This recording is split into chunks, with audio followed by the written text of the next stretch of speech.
அல்லது நாம் கர்த்தருடைய வார்த்தைக்குள்ளார நாம் கடந்து செல்லலாம். ஏசாயாவின் தீர்க்க தரிசன புஸ்தகம் 40ஆம் அதிகாரம் 31வது வசனத்தை நாம் வாசிக்கலாம். கர்த்தருக்கு காத்திருக்கிறவர்களோ புது பலன் அடைந்து கழுகுகளைப் போல செட்டைகள் அடித்து எழும்புவார்கள்.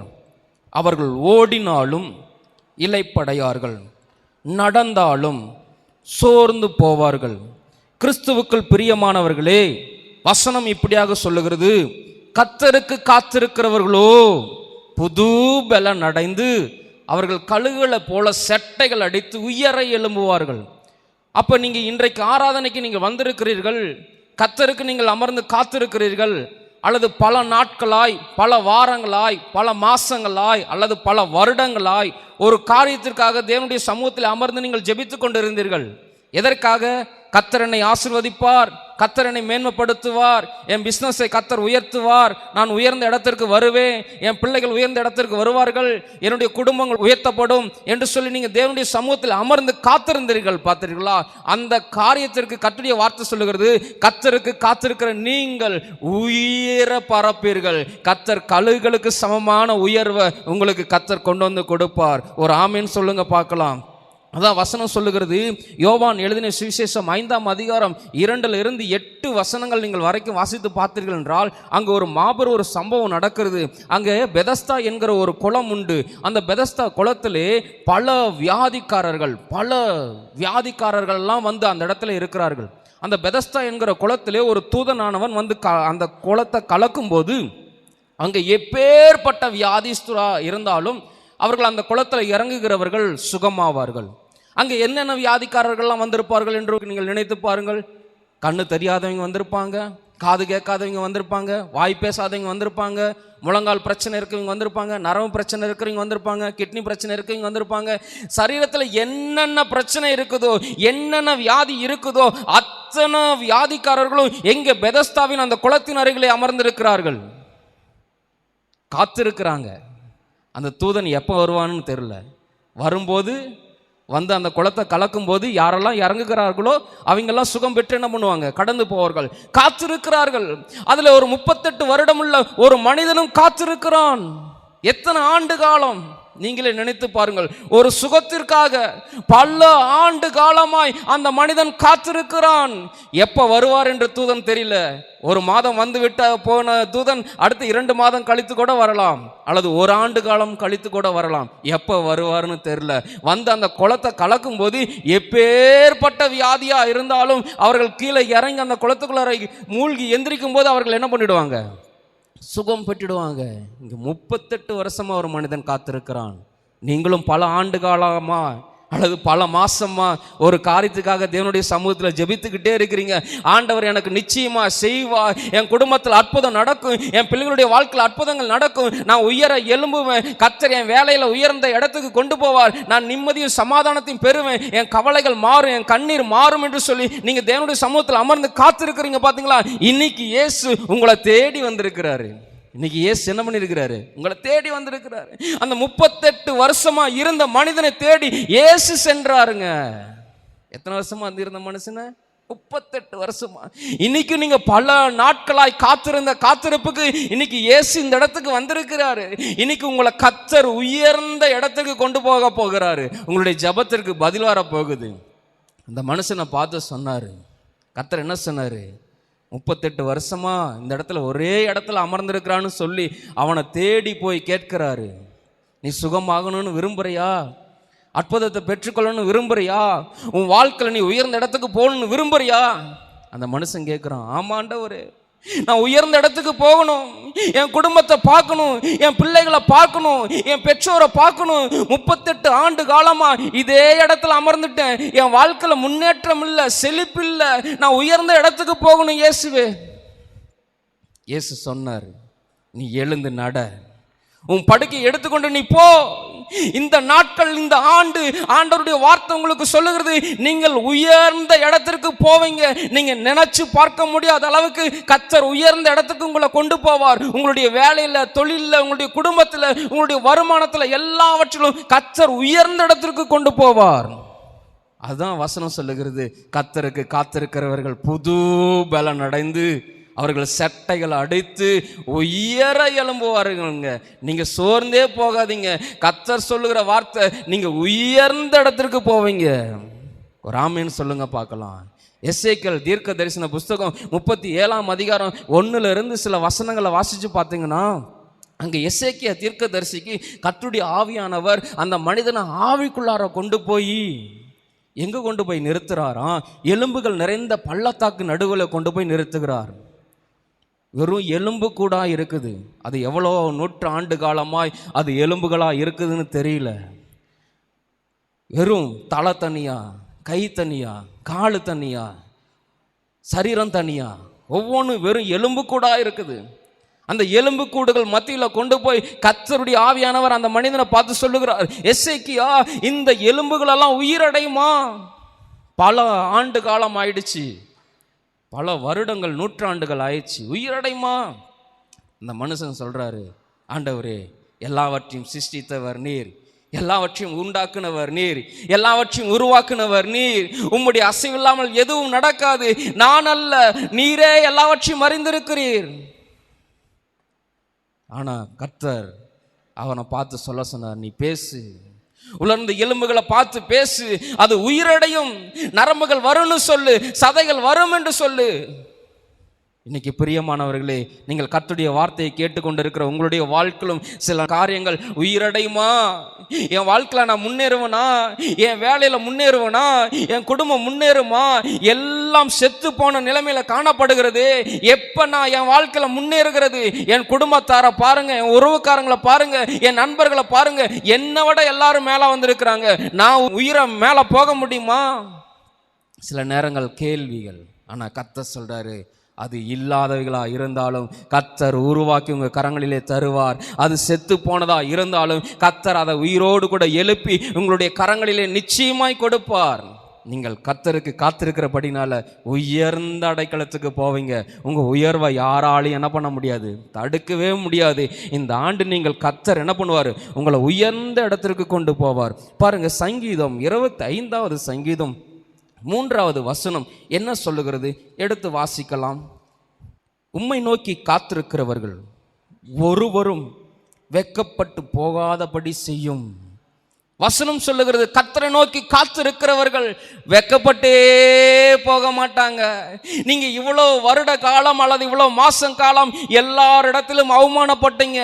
உங்களை நிந்தைக்குள்ளார கொண்டு போனாங்க, உங்களை கலக்கத்துக்குள்ளார கொண்டு போனாங்க, அவமானப்படுத்தினாங்க.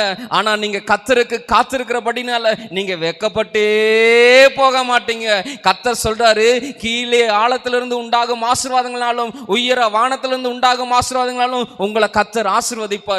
வசனம் சொல்லுகிறது, கீழாகாம நீங்க என்ன பண்ண போறீங்க, மேலாக போறீங்க. நீங்க ஒருபோதும் வெட்கப்பட்டு போகவே மாட்டீங்க. இன்னொரு வசனம் என்ன சொல்லுகிறது? சங்கீதம் 37வது சங்கீதம் 34வது வசனத்தை நீங்க வாசிங்க.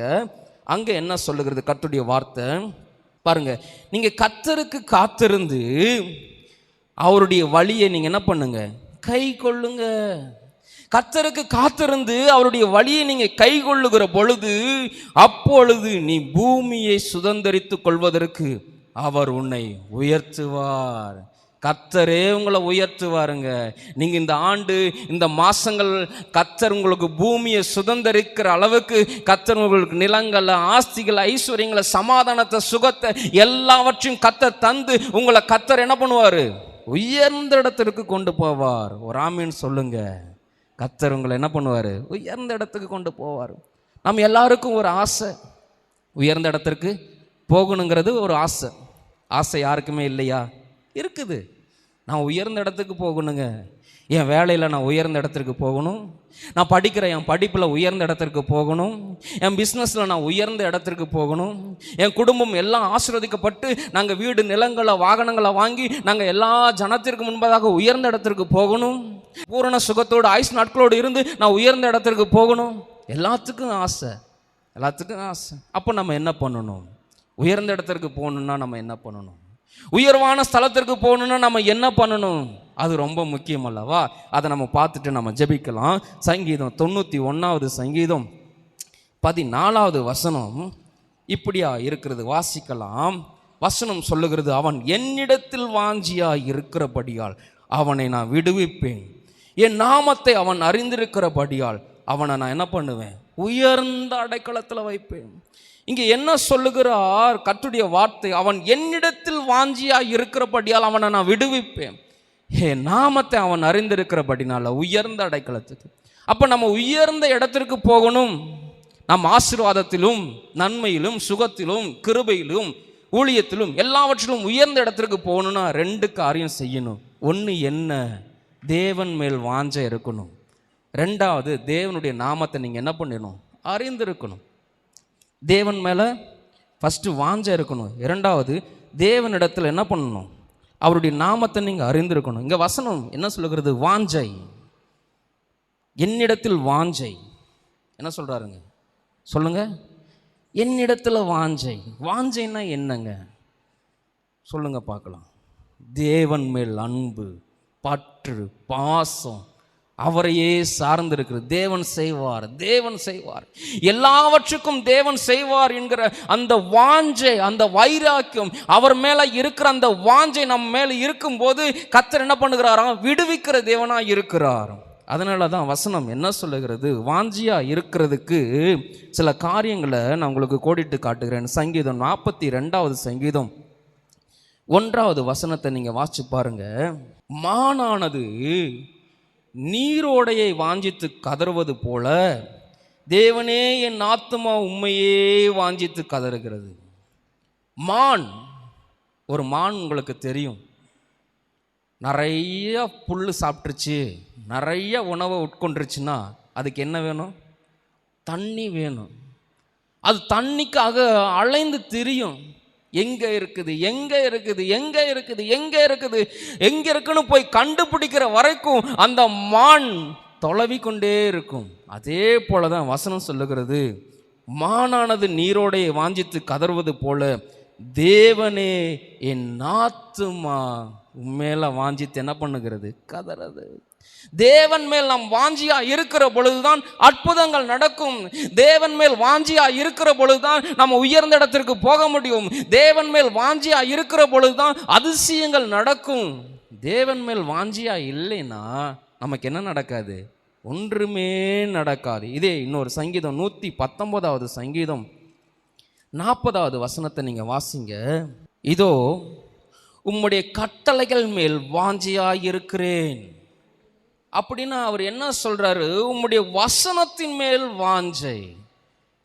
ஃபர்ஸ்ட் தேவன் மேல் வாஞ்சையா இருக்கணும். 2வது வாஞ்சியா இருக்கிறதுல கர்த்தருடைய வசனத்துல வாஞ்சியா இருக்கணும். எதுல வாஞ்சியா இருக்கணும்? சொல்லுங்க பார்க்கலாம். கர்த்தருடைய வசனத்துல வாஞ்சியா இருக்கணும். இந்த வசனத்துல என்னங்க வாஞ்சியா இருக்க முடியும்? இந்த வசனம் என்ன நம்முடைய வாழ்க்கையை கொடுக்கும்? உங்களுக்கு தெரியுமா? இந்த வசனம் நம்முடைய வாழ்க்கையை முன்னேற பண்ணும். இந்த வசனம் நம்முடைய குடும்பத்தை கட்டும். இந்த வசனம் நமக்கு நன்மை எது தீமை எது என்பதை காட்டும். இந்த வசனம் இந்த உலகத்தில் எப்படி வாழ்வது என்பது காட்டும். இந்த வசனம் தான் நம்முடைய வாழ்க்கை, வெற்றியுள்ள வாழ்க்கையை வாழ்வது எல்லாவற்றையும் காட்டும். நாம் எப்படி ஜெயிக்க முடியும், எப்படி முன்னேற முடியும், எப்படி போராட்டங்களை பிரச்சனைகளை அதிலிருந்து மேற்கொள்ள முடியும் என்பதை எல்லாம் இந்த வசனம் தான். வசனம் இல்லாத இடத்துல கர்த்தர் என்ன பண்ண மாட்டாரு? இருக்கவே மாட்டார். அப்ப 2வது வாஞ்சியா இருக்கிறதுல நீங்க வசனத்தின் மேல் வாஞ்சியா இருக்கணும். வசனத்தின் மேல் தாகமா இருக்கணும். அதனால தான் சங்கீதக்காரன் சொல்றாரு, சங்கீதம் 1ல் சொல்றாரு, துன்மார்க்குடைய ஆலோசனை நடவாமல், பாவியின் வழியில் நில்லாமல், பரியாசக்காரர் உட்காரும் இடத்தில் உட்காராமல், கர்த்தருடைய வேதத்தில் இரவும் பகலும் தியானமா இருக்கிற மனுஷன் பாக்கியவான்.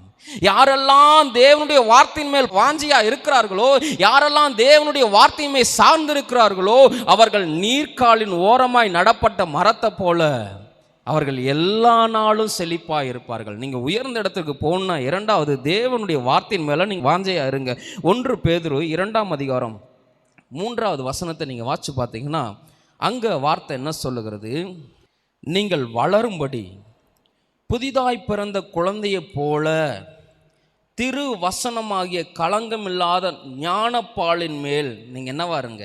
வாஞ்சியாயிருங்க. வசனத்தின் மேல் வாஞ்சியாயிருங்க. ஒரு குழந்தை பால் குடிச்சிக்கிட்டே தான் இருக்கும். பால் குடிக்கிறத என்ன பண்ணாது? ஒருபோதும் ஸ்டாப் பண்ணாது. என்ன நீ பால் குடிச்சிக்கிட்டே இருக்கிற? இந்த கொஞ்சம் நீ நல்லா சாப்பிடு, பருப்பு சாம்பார் சாப்பிடு. இன்னைக்கு சிக்கன் மட்டன் செஞ்சுருக்கிறோம், இதை சாப்பிடு அப்படி சொல்லுவோமா குழந்தைய? சொல்லவே மாட்டோம். அப்போ ஒரு குழந்தை எப்படி பால் மேல் வாஞ்சியா இருக்கிறதோ அதே போல உங்களுடைய வாழ்க்கையில் நீங்கள் வசனத்தின் மேல் வாஞ்சியா நீங்கள் இருக்கிற பொழுதுதான் நீங்கள் உயர்ந்த இடத்திற்கு நீங்கள் போக முடியும். மூன்றாவது வாஞ்சியா இருப்பதில்லை, என்ன காரியத்தில் வாஞ்சியா இருக்க வேண்டும்? 1 நாளாகமம் 29ஆம் அதிகாரம் 3வது வசனம். இன்னும் என் தேவனுடைய ஆலயத்தின் மேல் நான் வைத்திருக்கிற வாஞ்சையினால். இங்க வசனம் என்ன சொல்லுகிறது? மூன்றாவது வாஞ்சியா இருக்கிறது தேவனுடைய சபையின் மேல். சபையின் மேல் என்னவா இருக்கணும்? வாஞ்சியா இருக்கணும். இங்க தாவீது அதை தான் சொல்லுகிறார். என்ன சொல்லுகிறார்? இன்னும் என் தேவனுடைய ஆலயத்தின் மேல் நான் வைத்திருக்கிற வாஞ்சையினால். அவர் சபைக்கு போகணும், ஆலயத்துக்கு போகணும்னாவே அவருக்கு ஒரு சந்தோஷம் வரும். இன்னைக்கு ஆலயத்துக்கு போகலாம், காலையில் எந்திரி அப்படின்னா எந்திரிக்கிறது சிரமம். சர்ச்சுக்கு போகணும், சர்ச்சுக்கு போகலாம் அப்படின்னு வீட்டில் இருக்க எல்லாத்தையும் எழுதி பாருங்க, எந்திரிச்சிருவாங்களா? அப்போதான் நல்லா தூக்கம் வரும். யாருமே எந்திரிக்க மாட்டாங்க. நம்மளும் கொஞ்சம் நேரம் பார்த்துட்டு எழுப்பி பார்த்துட்டு சரி போ பரவாயில்ல, சாயந்தரம் இங்கேருந்து போய்க்கலாம், இல்லைன்னா அடுத்த வாரம் போய்க்கலாம், இப்படிதான்.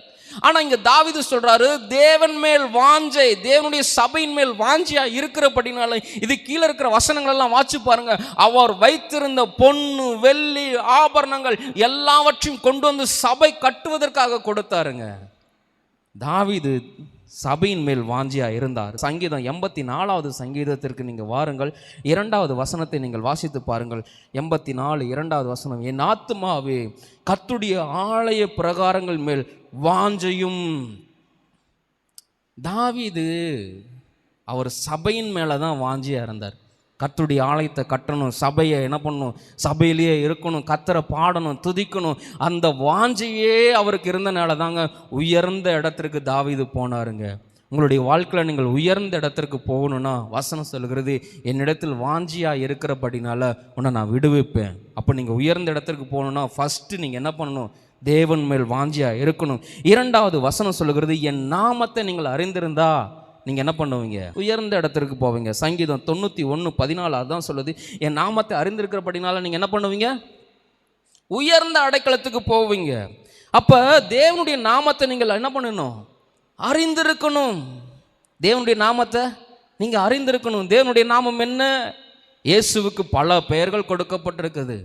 அப்போ இயேசுவின் நாமத்தை நீங்கள் அறிந்திருக்கணும். இயேசு யார்? அவர் எப்படிப்பட்டவர்?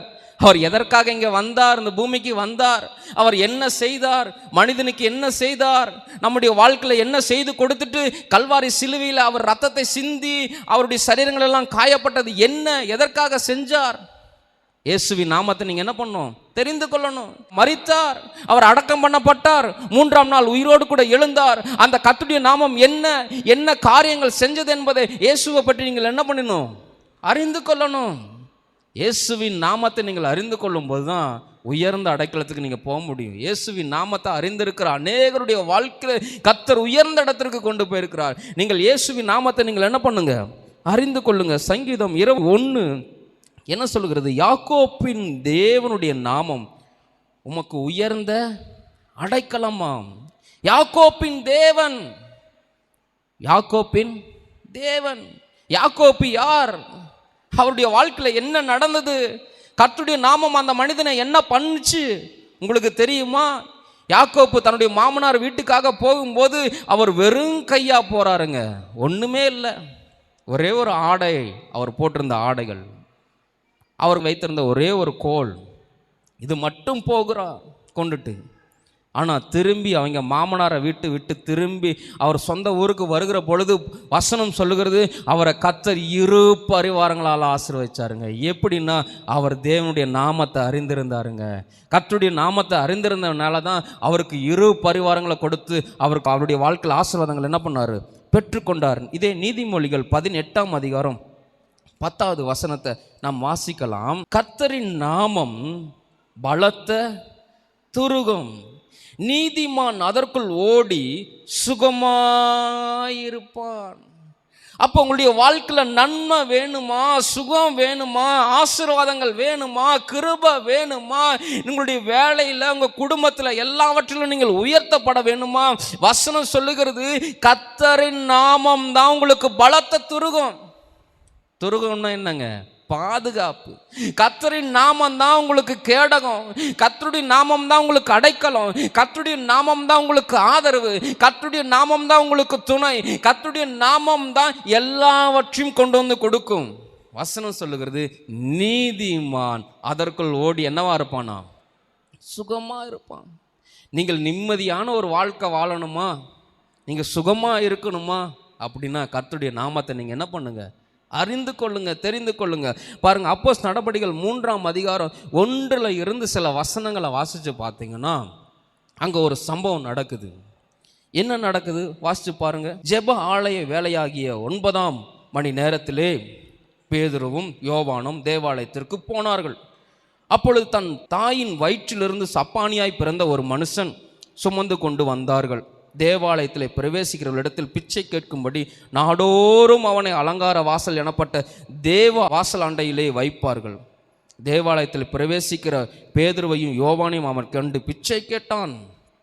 இங்கே நடக்கிற சம்பவத்தை நான் சுருக்கமாக சொல்கிறேன். ஒரு மனிதன் ஜெப ஆலயத்தில் கொண்டு வந்து என்ன பண்ணுகிறாங்க? பிச்சை எடுக்கிறதுக்காக போடுகிறாங்க. அந்த மனிதன் எப்படிப்பட்டவனாக இருக்கிறான்? கால்கள் 2 முடவனாக காணப்படுகிறான். அவனால் வேலைக்கு போக முடியல. அவனை பெற்றது அவங்க பெற்றோருக்கு வருத்தம், கஷ்டம். எதற்காக நாம் பெற்றோம்? தேவன் ஏன் இப்படிப்பட்ட ஒரு குழந்தையை கொடுத்தார் என்று சொல்லி அவர்கள் பெற்றோருக்கும் ஒரு வருத்தம் தான். ஆனால் இவனை கொண்டு வந்து என்ன பண்ணுறது? சரி, கர்த்தர் கொடுத்தார், இவனை கொண்டு போய் தேவனுடைய ஆலயத்திலேயே போட்டுடலாம். காலையில் இருந்து சாயந்தரம் வரைக்கும் இருந்துட்டு போகிறான். கர்த்தர் என்ன பண்ணுவார்? என்ன பண்ணணுமோ பண்ணிட்டு போகிறார். என்னைக்கு அற்புதம் நடக்குமோ நடந்துட்டு போகுது. என்னைக்கு காரியங்கள் மாறுதலாக முடியுமோ முடியிட்டு போகுது. அப்படி சொல்லிக்கொண்டு தினந்தோறும் அவனை கொண்டு போய் என்ன பண்ணுவாங்க? காலையில் அவனுக்கு பொட்டின சாப்பாடை கட்டி மத்தியானத்துக்கு வேண்டியது எல்லாத்தையும் செஞ்சு கொடுத்து என்ன பண்ணுவாங்க? கொண்டு வந்து தேவாலயத்தில் கொண்டு வந்து வச்சுருவாங்க. தேவாலயத்துக்குள்ளார போகும்போது என்ன பண்ணுவாங்க? வாசல் அருகே உக்காந்து நீங்கள் என்ன பண்ணுவாங்க? எல்லாரும் ஐயா அம்மா எனக்கு தர்மம் பண்ணுங்க, எனக்கு ஏதாவது உதவி செய்யுங்கன்னு சொல்லி கேட்பாங்க. இந்த மனிதனும் அப்படி தான் கேட்குறான், எல்லாத்தையும் கேட்குறான். ஐயா எனக்கு ஏதாவது தர்மம் செய்யுங்க, எனக்கு ஏதாவது உதவி செய்யுங்க. சிலர் கொடுக்குறாங்க, சிலர் கொடுக்கறது இல்லை. ஆனால் இங்கே என்ன நடக்குது? பேதுருவும் யோவானும் அந்த ஆலயத்துக்குள்ளார போகும்போது இந்த 2 மனிதர்களை பார்த்து கேட்குறாரு.